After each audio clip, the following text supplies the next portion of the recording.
আজিৰ প্ৰথম প্ৰশ্ন হ'ল বিয়োগী কবি কাক আখ্যা দিয়া হয়?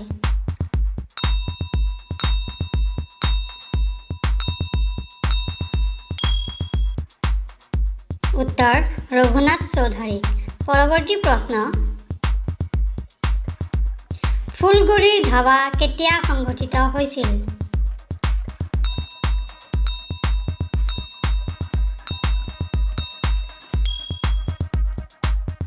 উত্তৰ 1861 চনত।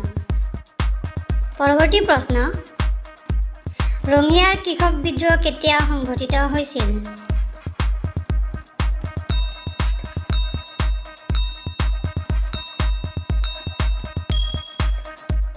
উত্তৰ 1893 চনত।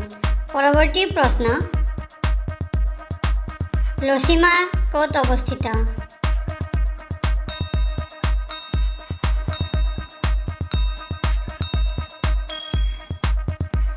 উত্তৰ কামৰূপৰ সৰুক্ষেত্ৰী মৌজাত।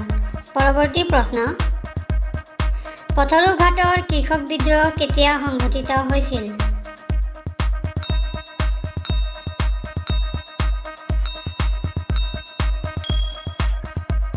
উত্তৰ 1894 চনত।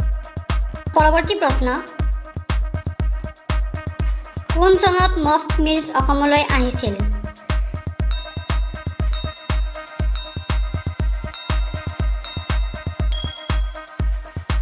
উত্তৰ 1853 চনত।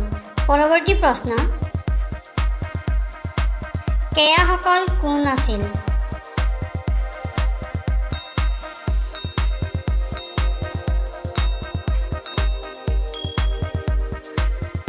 উত্তৰ মাৰোৱাৰী সম্প্ৰদায়ৰ লোক।